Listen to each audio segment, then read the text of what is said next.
Back to fresh new video. তো অনেক দিন পর আজকে আবার ভিডিও করতে মন থেকে ইচ্ছা গেল। আসলে নানান কিছু কারণ ছিল, ওই কারণে ভিডিও অনেকদিন আসেনি। চেষ্টা করবো এরপর থেকে ভিডিওগুলো দেওয়ার পরপর। আর ও চলে এসছে অফিস থেকে, এখন ঘড়িতে 8:45 বাজে। ও চলে এসছে 7:30 নাগাদ। আর একটা নারকেল আনতে বলেছিলাম, কারণ আজকে স্পেশাল রান্না হবে। তো কি রান্না হবে দেখতে থাকো। করছো কি হচ্ছে বলো তো, আজকে যতই আমরা বাইরে থাকি, আজকে তো নন্দ উৎসব, সবার বাড়িতে তালের বড়া, মাল পয়সা হচ্ছে। তো আমিও ভাবলাম একটু তালের বড়া বানাই।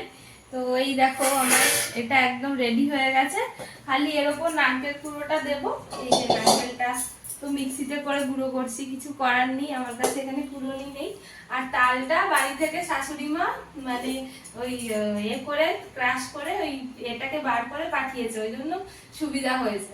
তো ওই তালটা মানে বেশ অনেকটা টিফিন গাড়িতে করে তালটাকে মেরে ওটা পাঠিয়েছে বলে ওটা খানিকটা রেখে দিয়েছি, আর অর্ধেকটা দিয়ে আজকে তালের বড়া হবে। আবার অন্যদিন আরো বাকি তালের সব রেসিপি গুলো করবো। তাড়াতাড়ি করে নি চটপট। এই যে আমার গোলা একদম রেডি হয়ে গেছে। বাহ, প্রচুর হবে তো। হ্যাঁ, দুজনের জন্য বেশি হয়ে যাবে মনে হচ্ছে। রেখে খাওয়া যায়, চাপ নেই। বাহ, তাড়াতাড়ি করে ফেলি। ঠিক আছে, করে নাও তাড়াতাড়ি। আর এখানে দেখো আমার নারকেলের পেস্টটা রেডি হয়ে গেছে। আর ও অফিস থেকে আসার আগেই আমি এটাকে ব্যাটারটাকে করে রেখেছিলাম। এর মধ্যে সুজি দিয়েছি 1.5 কাপ সুজি, 1.5 কাপ ময়দা, আর চিনি দিয়েছি পরিমাণ মতো, মৌরি দিয়েছি, আর তালের যে মাঠটা আছে ওটা দিয়েছি। ওটা দিয়ে ব্যাটারটা রেডি করেছি। 2 চামচ পরিমাণের একটু নারকেল কুড়ো দিয়েছি। এটা অপশনাল, এটা দিলে একটু টেস্ট হয়, না দিলেও চলে, ঠিক আছে? এটা অপশনাল, দিলে টেস্ট হয় বেশি।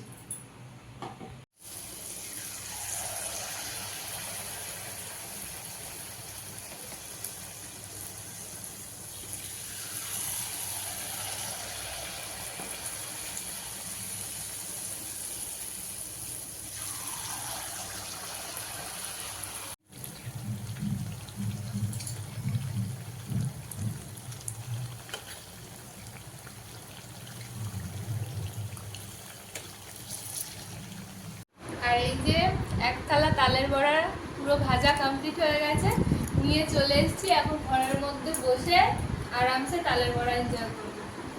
থেকে খাবে চলে আসো, প্রচুর হয়ে গেছে, অত বেশি।